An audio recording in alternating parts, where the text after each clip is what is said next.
we are committed to diversity and inclusion on our films, both on screen and off screen. So I think this is the future of storytelling. I don't think you can tell stories that resonate around the world without connecting with people around the world.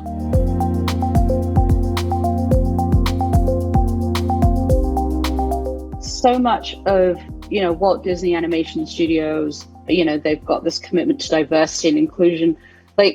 Why was that so important to have that collaboration just as a studio and the animators, as opposed to, we can go off and we can do our research trip, but we'll come back, and tell this story, but talk about being at the forefront of diversity and inclusion in animation.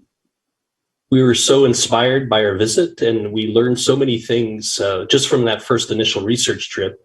But we also realized at the same time, some of these stories or some of these inspirations were not necessarily ours to tell.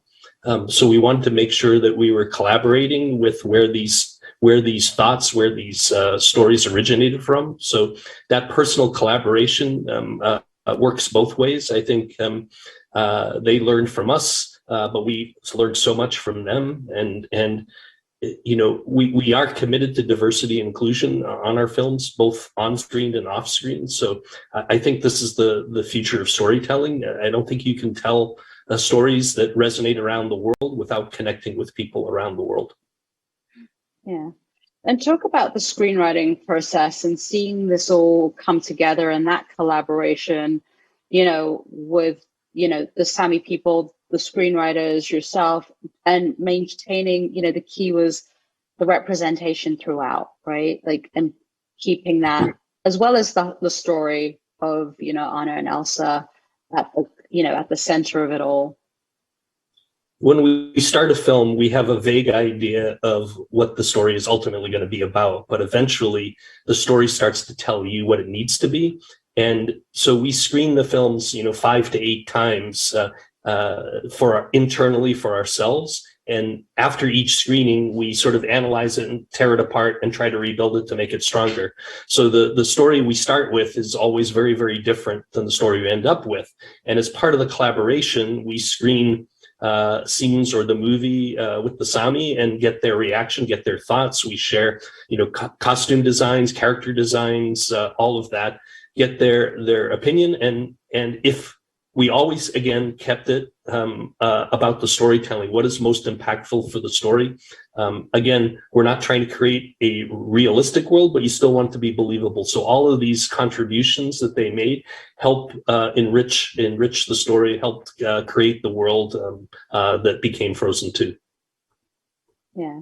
Anne Lájla, sorry, yes, go ahead. I just wanted to add to that, and it was also many times in the Marché group when we were discussing, because it was very down to the detail many times about elements in the story, and it was challenging for us also to as a group represent because we are many Sámi people. So do we have the right to do this? So it was challenging also, but we had good discussions within the group, but also with the filmmakers.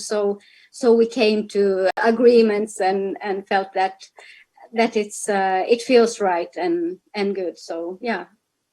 I mean, I know that having a relatively small group of people represent a large group is difficult. I think that was one of the things, however, that made it successful, is we could develop those close relationships and stay in contact when we knew we had a half dozen people that were representing that. That was very helpful. Yeah, and I also we also experienced that.